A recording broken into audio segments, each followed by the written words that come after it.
একদিকে Russia Ukraine, অপরদিকে Israel ফিলিস্তিন চলছে ভয়াবহ যুদ্ধ। ক্রমশ যুদ্ধ আতঙ্ক ছড়িয়ে পড়ছে পুরো বিশ্ব জুড়েই। ইসরায়েল ফিলিস্তিন ও রাশিয়া ইউক্রেন যুদ্ধ সহ বিশ্বের নানা প্রান্তে ঘটে যাওয়া সর্বশেষ আপডেট সংবাদগুলো আপনাদের জানিয়ে দেব। শুরুতেই চলে যাচ্ছি শিরোনামে। ইসরায়েলকে গাজা যুদ্ধবিরতি প্রতিষ্ঠা নিয়ে সমঝোতায় আর কোনো ছাড় দেওয়া হবে না বলে ঘোষণা হামাসের। আরও জানাবো, আল শিফা হাসপাতালে এবার তৃতীয় গণকবরের সন্ধান, মিলেছে ৪৯ লাশ। হিজবুল্লাহর হামলায় উত্তর ইসরায়েলে এক ইহুদিবাদী সেনা নিহত, পশ্চিম তীরে মারা গেছেন আহত কমান্ডো। এবং জানিয়ে দেব, কোনো কিছুতেই যেন তোয়াক্কা করছে না নেতানিয়াহু। রাফায় ইসরায়েলি অভিযান ঠেকাতে জরুরি পদক্ষেপ নেওয়ার আহ্বান কাতারের। জানিয়ে দেব, ইসরায়েলকে এবার চূড়ান্ত হুমকি বাইডেনের। এদিকে গাজার বিভিন্ন অবস্থানের ব্যাপারে ইসরায়েলকে বিস্তারিত তথ্য দিতে অঞ্চলটির আকাশে অন্তত ২০০টি গোয়েন্দা নজরদারি মিশন চালিয়েছে ব্রিটেনের রয়্যাল এয়ারফোর্স। ফ্লাইটে ১০০০ ঘন্টার নজরদারি। জানিয়ে দেব, ২১ মে ফিলিস্তিনকে রাষ্ট্রের স্বীকৃতি দিতে পারে ইউরোপের ৪ দেশ। অন্যদিকে আমস্টারডাম বিশ্ববিদ্যালয়ে ইসরায়েল বিরোধী বিক্ষোভে পুলিশের সঙ্গে ব্যাপক সংঘর্ষ। এদিকে কয়েক সপ্তাহের মধ্যে সবচেয়ে বড় বিমান হামলা রাশিয়ার, অন্ধকারে ইউক্রেন। সবশেষে জানাবো, ধরা খেয়ে গেছে কঠোর হিন্দুত্ববাদ বিজেপি। সন্দেশখালীর নাগরিকদের কাছ থেকে মিথ্যা স্বাক্ষর নিয়ে মিথ্যা ধর্ষণের অভিযোগ দায়ের থানায়। বিজেপি নেতা শুভেন্দুর বিরুদ্ধে নির্বাচন কমিশনে অভিযোগ দায়ের তৃণমূলের। শুনছিলেন আন্তর্জাতিক গণমাধ্যমে প্রকাশিত সর্বশেষ আপডেট সংবাদগুলো শিরোনাম, এবারে বিস্তারিত। আজকের সংবাদগুলোর মধ্যে সবথেকে গুরুত্বপূর্ণ সংবাদটি হচ্ছে, আল শিফা হাসপাতালে তৃতীয় গণকবরের সন্ধান, ৪৯ লাশ উদ্ধার সেখান থেকে। টানা ৭ মাসের বেশি সময় ধরে ফিলিস্তিনের অবরুদ্ধ গাজা ভূখণ্ডে চলছে ভয়ঙ্কর ইসরায়েলি আগ্রাসন। ভিউয়ার্স, আপনারা জানেন ইসরায়েল মুসলমানদের শত্রু। ইসরায়েলের গোটা জাতি প্রতিষ্ঠিত হয়েছে ফিলিস্তিনিদের তথা মুসলিমদের ভূমি জবরদখল করে। মুসলমান জাতি হিসেবে আমরা ফিলিস্তিন মুসলিম ভাইদের জন্য কি করছি? আনাদোলুর খবরে বলা হয়েছে, গাজা উপত্যকায় এখন পর্যন্ত কমপক্ষে ৭টি গণকবর পাওয়া গেছে। অন্যদিকে গত ৭ মাসেরও বেশি সময় ধরে ইসরায়েল অবরুদ্ধ এই ভূখণ্ডটিতে নৃশংস আক্রমণ অব্যাহত রেখেছে।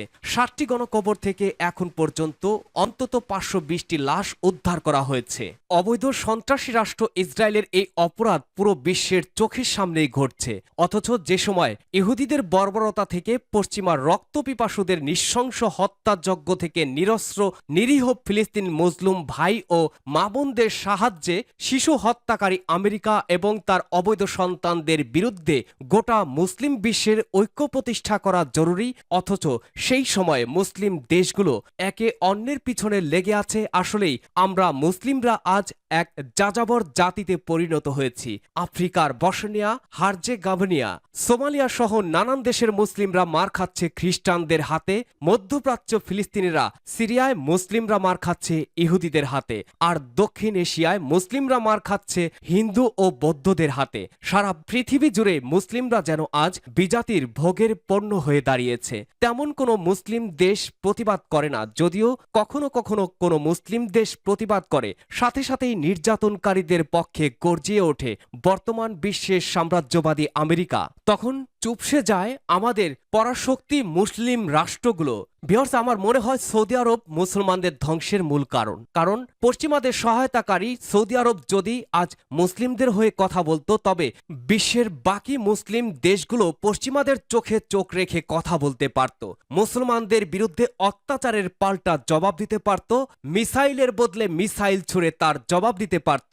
অন্তত আফসোসের বিষয় হচ্ছে আজও মুসলিমরা ঐক্য হতে পারছে না। আল্লাহর কাছে প্রার্থনা করি, মহান রব্বুল আলামিন যেন মুসলিমদের ভেতরে ঐক্যতা দান করেন, যেন কাঁধে কাঁধ মিলিয়ে অত্যাচারকারীদের বিরুদ্ধে ঐক্যবদ্ধ লড়াইয়ে সামিল হতে পারেন।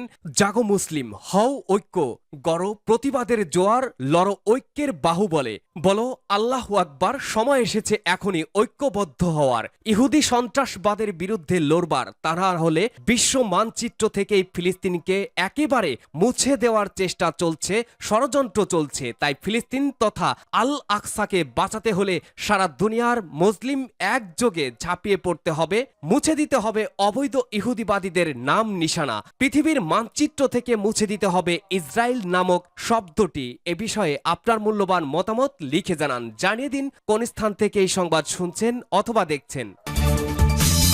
যুদ্ধবিরতি না মানলে ইসরায়েলকে কঠিন পরিণতির ঘোষণা দিল হামাস।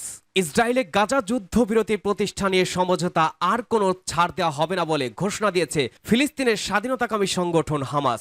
সম্প্রতি মিশরের দেওয়া যুদ্ধবিরতি প্রস্তাবে সম্মতি দেওয়ার পর ইসরায়েল তা না মানায় এই ঘোষণা দিল হামাস। মিশরের কায়রোয় যুদ্ধবিরতি আলোচনা এখনো অব্যাহত রয়েছে। বুধবার গাজায় সর্বদক্ষিণের সব শহর রাফায় ট্যাঙ্ক থেকে গোলা নিক্ষেপ ও বিমান হামলা করেছে ইসরায়েলি বাহিনী। সেই সঙ্গে হুমকি দিয়েছে বড় ধরনের অভিযান শুরু করার।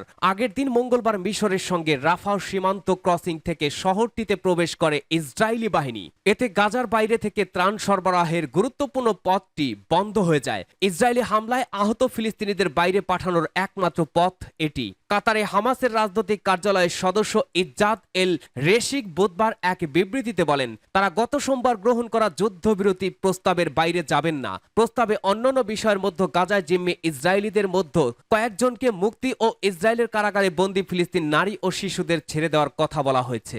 রেশিক বলেন, ইসরায়েল যুদ্ধবিরতি চুক্তিতে পৌঁছানোর ব্যাপারে আন্তরিক নয় এবং রাফায় আগ্রাসন চালানো ও সীমান্ত ক্রসিং দখলের ঘটনা আড়াল করার মাধ্যম হিসেবে সমঝোতাকে ব্যবহার করছে তারা। হামাসের এই বক্তব্য নিয়ে ইসরায়েল তাৎক্ষণিক কোনো মন্তব্য করেনি। গত সোমবার ইসরায়েলি কর্তৃপক্ষ ঘোষণা করে, হামাসের গ্রহণ করা 3 দফার ওই যুদ্ধবিরতি প্রস্তাব মানা সম্ভব নয়, কেননা এটির শর্তগুলো খুব দুর্বল এবং তা কার্যকর করার মতো নয়। সূত্র রয়টার্স।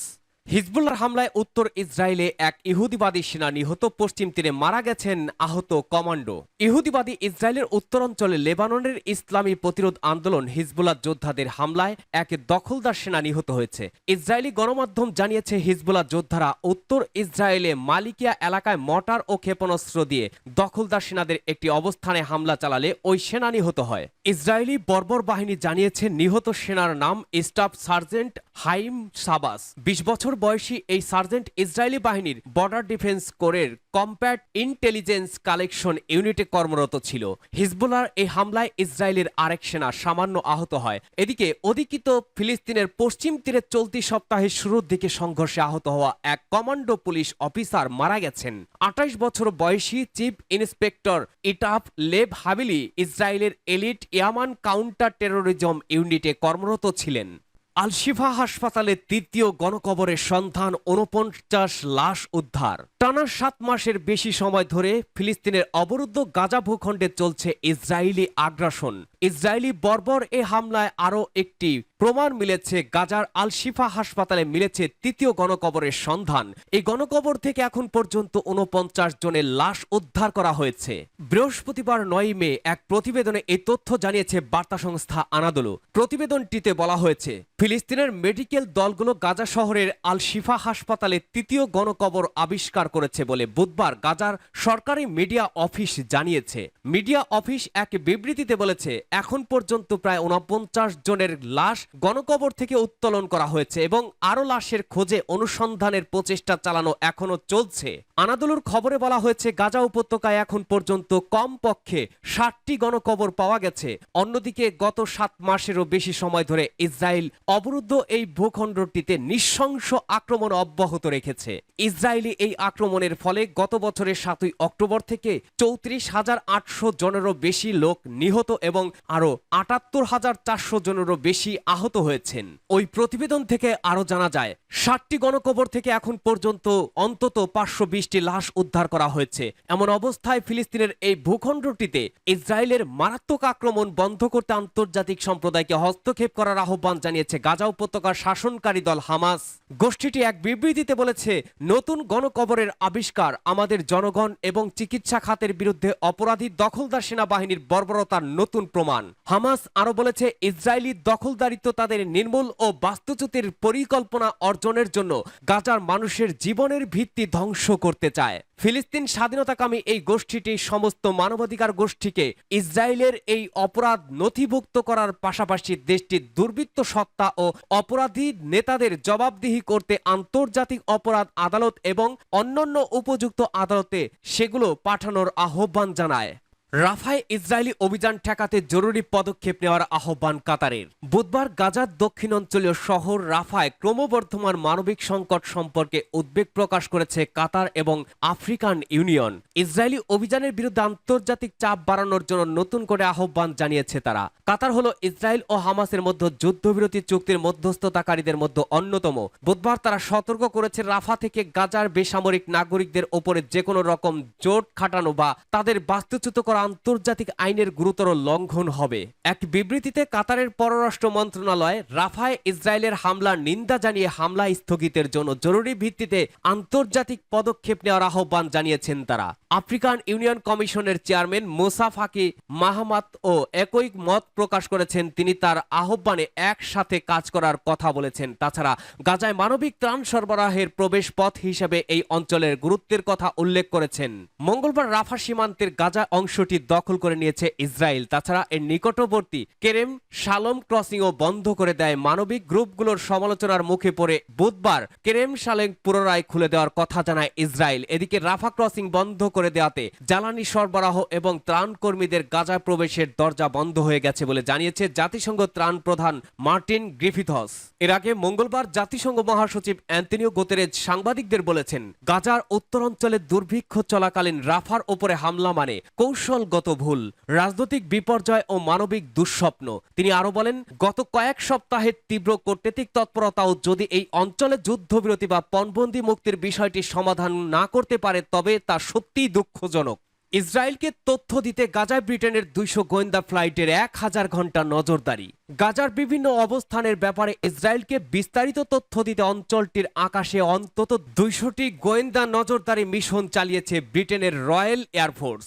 সব মিলে 1000 ঘন্টারও বেশি ব্রিটিশ রাজকীয় বিমান বাহিনীর নজরদারি বিমানগুলো গাজার আকাশে গোয়েন্দা নজরদারি চালিয়েছে। গত মঙ্গলবার ব্রিটিশ অনুসন্ধানী সংবাদ মাধ্যম ডিক্লাসিফায়েড ইউকের এক প্রতিবেদনে এই তথ্য জানানো হয়েছে। ডিক্লাসিফায়েড ইউকের বরাত দিয়ে লেবাননি সংবাদ মাধ্যম আল মায়াদিন জানিয়েছে, 7ই অক্টোবর গাজায় ইসরায়েলি আগ্রাসন শুরু হওয়ার কয়েকদিন পর থেকে গত বছরের ডিসেম্বর পর্যন্ত এই নজরদারি চালিয়েছে ব্রিটিশ রয়্যাল এয়ারফোর্স। ডিক্লাসিফায়েড ইউকের অনুসন্ধানে উঠে এসেছে সাইপ্রাসে অবস্থিত ব্রিটিশ রয়্যাল এয়ারফোর্সের ঘাঁটি RAF আকৃতির থেকে অন্তত 200 ফ্লাইট গাজার আকাশে 1000 ঘন্টার বেশি নজরদারি ফুটেজ সংগ্রহ করেছে। সংবাদ মাধ্যমটি বলছে, ব্রিটিশ বাহিনীর এই প্রচেষ্টা মূলত গাজার বিষয়ে যথেষ্ট নজরদারির প্রচেষ্টাকেই ইঙ্গিত করে। প্রতিবেদনে আরো বলা হয়েছে, প্রাথমিকভাবে এসব ফ্লাইটে গাজায় হামাসের হাতে বন্দী জিম্মিদের উদ্ধারে প্রয়োজনীয় তথ্য সংগ্রহে সহায়তা করার উদ্দেশ্যে পরিচালিত করা হয়েছে। পরে এসব তথ্য ইসরায়েলি বাহিনী সামরিক অভিযানে ব্যবহৃত হয়েছে বলেও সন্দেহ করা হয়। এই সন্দেহ আরো ঘনীভূত হয় গাজায় ত্রাণ কর্মীদের ওপরে ইসরায়েলি বাহিনীর হামলায় 3 ব্রিটিশ নাগরিক নিহত হওয়ার পর। ইসরায়েলি বাহিনী যখন এই হামলা চালায় তখন রয়্যাল এয়ারফোর্সের একটি নজরদারি ফ্লাইট গাজার আকাশে ছিল। এ বিষয়ে তদন্তের ক্রমবর্ধমান দাবি থাকলেও ব্রিটিশ প্রতিরক্ষা মন্ত্রণালয় বিষয়টি এড়িয়ে গিয়ে নজরদারির পরিমাণ আরো বাড়িয়েছে। এদিকে হামাসের হাতে ব্রিটিশ জিম্মি থাকার পরেও ইসরায়েল গাজায় যে হত্যাযজ্ঞ চালাচ্ছে সে বিষয়ে ব্রিটেনের সমর্থন নিয়ে প্রশ্ন উঠেছে। নানা বিতর্ক থাকার পরেও ব্রিটিশ সশস্ত্র বাহিনী মধ্যপ্রাচ্য এর নজরদারির আওতা বাড়িয়েছে এবং গাজার নজরদারির বিষয়ে বারবার জানতে চাওয়ার পরও ব্রিটিশ সরকার এই বিষয়ে বিস্তারিত ও নির্দিষ্ট কোনো তথ্য দেয়নি। 21 মে ফিলিস্তিনকে রাষ্ট্রের স্বীকৃতি দিতে পারে ইউরোপের 4 দেশ। আয়ারল্যান্ড, স্পেন সহ ইউরোপীয় ইউনিয়নের EU সদস্য অন্তত 4টি দেশ ফিলিস্তিনকে রাষ্ট্র হিসেবে স্বীকৃতি দেওয়ার কথা বিবেচনা করছে। বৃহস্পতিবার আয়ারল্যান্ডের জাতীয় সম্প্রচার মাধ্যম RTE নিউজের প্রতিবেদনের বরাত দিয়ে রয়টার্স এই তথ্য জানিয়েছে। এর আগে বুধবার স্থানীয় সময় সন্ধ্যার দিকে RTE নিউজের প্রতিবেদনে বলা হয়, ফিলিস্তিনকে যৌথভাবে রাষ্ট্রের স্বীকৃতি দেওয়ার বিষয়ে ডাবলিন ও মাদ্রিদ এবং স্লোভেনিয়া ও মাল্টার মধ্যে যোগাযোগ তীব্র হয়েছে। প্রতিবেদন অনুযায়ী ইউরোপের এসব দেশ আগামী 10 মে মে জাতিসংঘের সাধারণ পরিষদে ফিলিস্তিনের বিষয়ে অনুষ্ঠিতব্য ভোটের অপেক্ষায় রয়েছে। ওই দিন সাধারণ পরিষদের অধিবেশনে জাতিসংঘের পূর্ণ সদস্য হওয়ার যোগ্য হিসাবে ফিলিস্তিনকে স্বীকৃতি দেওয়া হতে পারে। গত 22 মার্চ দেয়া এক যৌথ বিবৃতিতে স্পেন, আয়ারল্যান্ড, মাল্টা ও স্লোভেনিয়া জানায় ফিলিস্তিনকে রাষ্ট্রের স্বীকৃতি দেওয়ার বিষয়ে প্রথম পদক্ষেপ গ্রহণে ঐক্যমত্যে পৌঁছেছেন তারা। ইসরায়েলকে চূড়ান্ত হুমকি বাইডেনের। ইসরায়েলকে চূড়ান্ত হুমকি দিয়ে মার্কিন প্রেসিডেন্ট জো বাইডেন বলেছেন, ইসরায়েলি বাহিনী যদি জনবহুল রাফায় অংশ বিশেষে প্রবেশ করে তবে তারা দেশটিকে সমর্থন করবে না বা আক্রমণাত্মক অস্ত্র সরবরাহ করবে না। সিএনএনকে দেয়া এক সাক্ষাৎকারে বাইডেন বলেন, আমি বিবি নেতানিয়াহু এবং যুদ্ধ মন্ত্রিসভাকে স্পষ্টভাবে বলেছি, তারা যদি এসব জনবহুল এলাকায় প্রবেশ করে তবে তারা আমাদের কাছ থেকে সমর্থন পাবে না। ইসরায়েলের প্রতি এটিকেই বাইডেনের সবচেয়ে কঠোর মন্তব্য বলে মনে করা হচ্ছে। তবে ইসরায়েল এই হুঁশিয়ারি কতটা পরোয়া করবে তা নিয়ে সংশয় রয়েছে। যুক্তরাষ্ট্রের আপত্তি উপেক্ষা করেই তারা রাফায় হামলা চালাচ্ছে। গাজার এই অংশে 10 লাখের বেশি ফিলিস্তিন উদ্বাস্তু আশ্রয় নিয়েছে। গত সপ্তাহে বাইডেন প্রশাসন ইসরায়েলকে ভারী বোমা সরবরাহ বন্ধ করে। ইসরায়েল এসব বোমা জনবহুল রাফায় ব্যবহার করতে পারে এমন আশঙ্কায় এই সিদ্ধান্ত নেয় যুক্তরাষ্ট্র। বাইডেন বলেন, আমি পরিষ্কার করে বলতে চাই তারা এখনো রাফায় যায়নি। তারা যদি রাফায় যায় তবে অস্ত্র সরবরাহ করব না। তিনি বলেন, এসব বোমা এবং অন্যায়ভাবে গাজায় বেসামরিক লোকজন নিহত হচ্ছে। তবে তিনি নিশ্চিত করে বলেন, ইসরায়েলকে আয়রন ডোম ক্ষেপণাস্ত্র এবং অন্যান্য আত্মরক্ষামূলক ইন্টারসেপ্টর দিয়ে যাবে যুক্তরাষ্ট্র। ইসরায়েল গাজায় তার রেড লাইন অতিক্রম করেছে কিনা এমন প্রশ্নের জবাবে বাইডেন বলেন, এখনো করেনি। তবে তিনি জানান, রাফায় ব্যবহৃত হতে পারে এমন আশঙ্কায় গত সপ্তাহে 2000 পাউন্ড ও 500 পাউন্ডের বোমা ইসরায়েলের সরবরাহ বন্ধ করা হয়েছে। সূত্র টাইমস অফ ইসরায়েল। আমস্টারডাম বিশ্ববিদ্যালয়ে ইসরায়েল বিরোধী বিক্ষোভে পুলিশের সঙ্গে ব্যাপক সংঘর্ষ। নেদারল্যান্ডসের আমস্টারডাম বিশ্ববিদ্যালয় বিক্ষোভকারীদের ব্যারিকেডগুলো সরিয়ে নিতে গেলে ডাচ দাঙ্গা পুলিশ বুধবার ফিলিস্তিনপন্থী বিক্ষোভকারীদের সাথে সংঘর্ষে জড়িয়ে পড়ে। গত সোমবার থেকে সেখানে এই উত্তেজনা শুরু হয়েছে। পুলিশ জানিয়েছে তারা বিশ্ববিদ্যালয় এবং ডাচ রাজধানীর কেন্দ্রে একটি প্রধান সড়কে সহিংসতার জন্য 32 জনকে গ্রেপ্তার করেছে। স্থানীয় টেলিভিশনের ছবিতে দেখা গেছে অফিসাররা আমস্টারডাম শহরের কেন্দ্রে বিন্ডেন গাস্তুইজ ভবনের সামনের একটি এলাকা থেকে ব্যারিকেড সরিয়ে নেওয়ার সময় দাঙ্গায় পোশাক পরা কয়েক ডজন পুলিশ বিক্ষোভকারীদেরকে একটি দলের সাথে হাতাহাতি করছে। পুলিশ বলেছে বিক্ষোভকারীরা রকিন নামক স্থানীয় একটি প্রধান রাস্তা অবরোধ করায় সেখানে সহিংসতা ছড়িয়ে পড়ে। শিক্ষার্থীরা বলেছে তারা আমস্টারডাম বিশ্ববিদ্যালয়কে ইউভিএ গাজা যুদ্ধের জন্য ইসরায়েলের সাথে সম্পর্ক ছিন্ন করার দাবি জানাচ্ছেন এবং তারা মার্কিন ক্যাম্পাসে চলমান বিক্ষোভে অনুপ্রাণিত হয়েছেন। মধ্যরাতের একটু আগে আমস্টারডাম পুলিশ এক্সে বলেছে পরিস্থিতি শান্ত এবং বেশিরভাগ বিক্ষোভকারী এলাকা ছেড়ে গেছে। পুলিশ আগে জানিয়েছিল আমস্টারডাম বিশ্ববিদ্যালয়ের শান্তি বিঘ্নিত করা এবং সম্পত্তি ধ্বংস করার অভিযোগ আনার পরে বিশ্ববিদ্যালয় থেকে বিক্ষোভকারীদের সরিয়ে দিতে মেয়রের অনুমোদন পেয়েছে।